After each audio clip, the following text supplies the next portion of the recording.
So today we're talking all things in regards to perceptions, perception issues. I promised you guys in the last video that today we would be talking about perceptions and perception issues. And all of this is coming from my brand new book, Healing Hurts. Guys, it's available everywhere. It was released November 4th, just a few days ago. So I am still just on cloud nine. The release has been amazing. And now people have gotten the book. Those that pre-ordered it already have it in their hands. So I'm already starting to hear some positive feedback from the book. People are enjoying so far what they've been reading, and there's no doubt in my mind that you'll enjoy it as well. If you've not gotten your copy yet, make sure you order it today. Healing Hurts. It is available everywhere. You can get on JonathanMillerMinistries.com, OrlandoNewBeginnings.com, Amazon. We'll put the link for Amazon there. Pin it to the top comment. But I want to continue this discussion today from Healing Hurts on the topic of perception and perception issues. In the last video, we were talking about the man in Mark chapter 8. Jesus prayed for him. He was a blind man. And when Jesus prayed for him that first time, he asked him, "How do you see?" And the man said, "Well, I see men, but they look like trees walking around." So in other words, what he was saying is, I see better, but I don't see whole, right? And of course, he submitted himself to receive prayer a second time. Jesus prayed for him. And then that second time he asked him, "How do you see?" "Hey, I'm whole. I see everything clearly." But I want to talk about I see men, but they look like trees. Because that's what false perceptions are. They are us looking at one thing and calling it something different.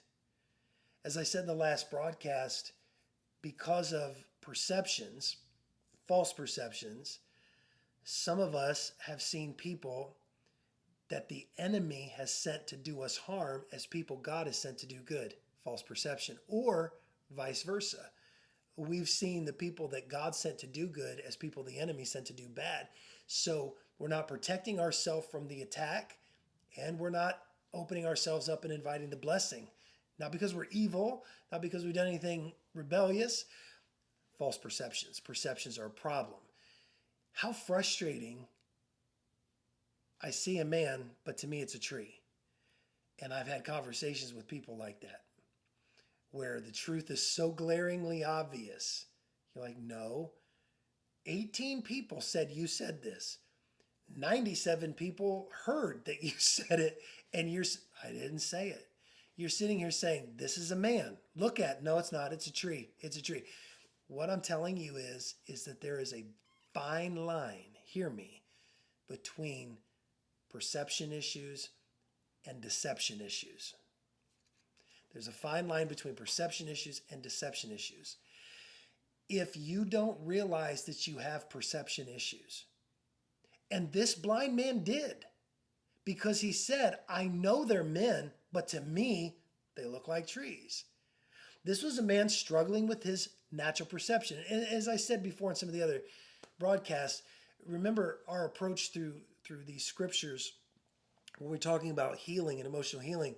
It's not just a literal approach, it's a figurative approach. When we say we want Jesus to turn water into wine, most of us are not thinking of holding up a bottle of Fiji and seeing it turned into wine. We're talking about God doing something supernatural, something that only he can do. So figuratively, I'm talking this man physically was blind, and physically his sight got better but was not whole. But there's such a powerful figurative lesson about our perceptions, because many of us would see a tree or a man and call it a tree, figuratively speaking, and think it's okay because we don't have a perception problem. The blind man knew, my vision can't be trusted. I'm just going to be honest with you, Jesus. I know what it is, but this is what I see it as. I know it's really that, but my perceptions show me this. As long as you're open like that and you are maneuverable in that regards, you got a perception issue, not a deception issue. The perception issue becomes a deception issue when you are convinced that your false perceptions are right and you are not open to negotiate with even God himself, who's trying to tell you you're wrong. You're seeing it wrong. You're hearing it wrong. Off it. You can't see it. You can't hear it. You don't want anything to do with it.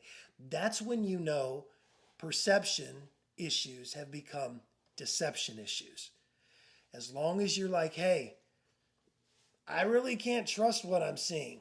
I think it's this, but to me it feels like that.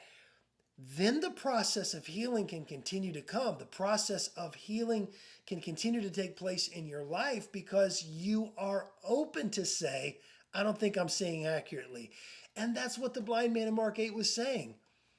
They're men. I know they're men, but to me they look like trees. I'm just being honest, Jesus. I'm not seeing things the way that I should. I'm not seeing things clearly. My perceptions are off. Now, to get healed from false perceptions, to be set free from the authority they have over our lives, we got to know how they got there. Look at false perceptions in this regards.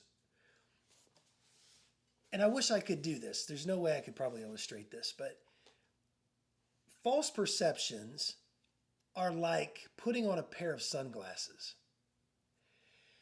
And most of the time, false perceptions come as a result of injury, being hurt, being disappointed. Things didn't work out the way you thought. So next time I go into a relationship, I'm not going to trust that man. Next time I hire someone, I'm not going to be willing to. You walk in, and every time you're hurt, you put on filters. Some of you are wearing like 95 pairs of sunglasses. Because every time we get hurt and we don't deal with that hurt properly, it can affect our perceptions. It can become a filter for our perceptions. Now, when you have a pair of sunglasses on inside of a room like I'm sitting in, we're not outside, we're inside here, it affects your perception. It dims the light and it takes away the color, the richness of color. Think about trying to see through 90 pairs of sunglasses. It'd probably be impossible to see anything, let alone see it accurately. So how can you be damaged 90 sometimes in your life and never deal with it? And those things become filters for your perceptions and think that you can see right. How do you think you are qualified to accurately deduce situations when you got 95 pairs of filters? Because your mom hurt you, your dad hurt you, your sister hurt you, your brother hurt you, your aunt and your uncle hurt you, grandma and grandpa hurt you, first pastor hurt you, youth pastor hurt you, second pastor hurt you, first husband, second husband, third husband, they hurt you. Filter, filter, filter, filter, filter. And now everything you see, you're jaded, you're angry, you're bitter, you're mean, you pop off everybody. It's just nothing to set you off. You're just living on the edge all the time, and you're always looking for someone to do something. That is a perception issue. And the only way to fix it is to identify how it got there. And this is the message of Healing Hurts. Everything I'm saying is this message because, and I'll go back to the story of my hand. So many of you have heard it already, but the scar right here on my hand, 19 years old, big tree saw, went into it. Blood squirting everywhere, 2 inches of my skin hanging off the top of the saw, over a dozen stitches. The wound got infected a few days later because I didn't treat it properly, wasn't taking care of it, and I had to go back and use a scrub brush to clean it out. It hurt more to cleanse it. It hurt more to scrub it out than the original injury. Boom. Healing hurts. Because when we don't properly deal with the wound, when we don't heal properly, when we don't process properly, the wound turns into an infection. Your undealt with hurts can turn into false perceptions. That could be your infection. That could be your dysfunction. False perceptions. So just like I had to go back to the hospital and have them scrub out and clean out this infected wound, that's what God does with us. In order to remove the 90 pairs of sunglasses, the 90 sets of filters that you have because of all that you've been through, you got to go back one by one and begin to remove them. One by one. God, this hurt. God, this was unfair. God, this was cruel. God, I can't believe they said this. I can't believe they did. They should have never left me. They should have never abandoned me. They were my mom. They were my dad. They should have never violated me. They should have never abused me. They never should have lied about me. God, I release them. I forgive them. Wow. A filter's just come off. Oh, my mom didn't nurture me. My mom didn't love me. She wasn't there for me. She abused me, but I forgive her. God, she was hurting. Oh, wait a minute. I'm starting to see women different. I'm starting to see mothers different. I'm starting to see families different. I'm starting to see church different. I'm starting to see everything different. You got to peel off those layers. And the way you do that is to allow God to take you back. And you use books like Healing Hurts. Shameless plug, but I'm just telling you, that's what this is for. That's why I wrote it. Because most of us, we don't know how. We don't know how to go back. What do you mean? Close my eyes, put on some music and a candle and transcend or whatever that is back. No, we're not talking about that. But you have to go back mentally. You have to go back to the emotions. You have to go back to the trauma and try to process it now with the tools that God is giving you in this season of your life that you didn't have in the season of your life when your heart was broken and your life was shattered into pieces. I was 12 years old when my life fell apart. Almost 13 years old when my dad was sentenced.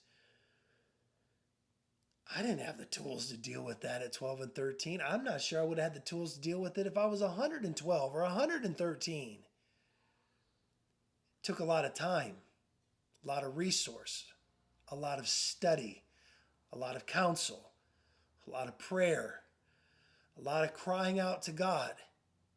You know what all that did? It produced this.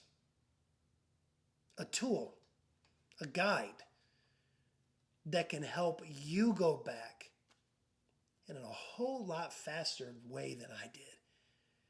It's 30 years in the making. How long is it going to take you to read over 200 pages? It's not going to take you 30 years. Take advantage of this. Take advantage of the knowledge. Take advantage of the tools in this book that will literally help you and take you back to those moments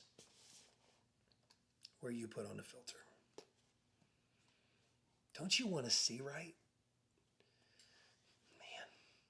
Don't you want to perceive what is good and what is God, and what is bad and of the devil is bad and of the devil?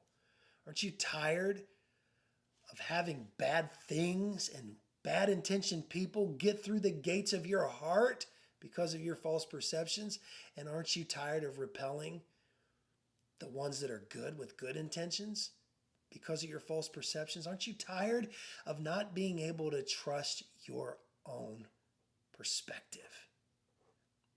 You can come to a place where you're healed enough, where you're free enough to say, I'm not going to be arrogant. I don't know everything, but I'm pretty sure I'm seeing this right. That's my hope. That's my prayer for you. And guys, honestly, it begins with books like this. It really does. God is sovereign. His word is enough.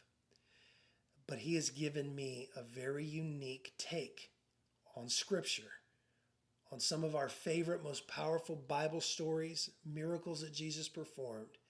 He's given me insight to show how those stories and how the principles used to receive those breakthroughs can apply to your emotional freedom, your emotional breakthrough, and the health of your relationships, the health of your family, the health of your marriage. You need to get this book. If you haven't already ordered it, you need to right now. The Amazon link is in our comments. We'll pin that as the top comment. Just click on that link. You, of course, can get it on our website, jonathanmillerministries.com, as well as orlandonewbeginnings.com. Anywhere books are being sold, any online platform or bookstore, you can get your copy of Healing Hurts. It's time to face the pain and step into the abundant life that your false perceptions have been robbing you of. You don't have to see men as trees. You can see things for what they are, and you can see people for who they are. The process starts as soon as you say, I'm willing to start it. And won't you allow this incredible resource to be just that, a resource to you that will help you and empower you. Time to take those lenses off. Time to take those filters off. And it's time for our perceptions to be free and to be whole. In Jesus' name. Hey, thanks for hanging out with me. I'll see you again soon.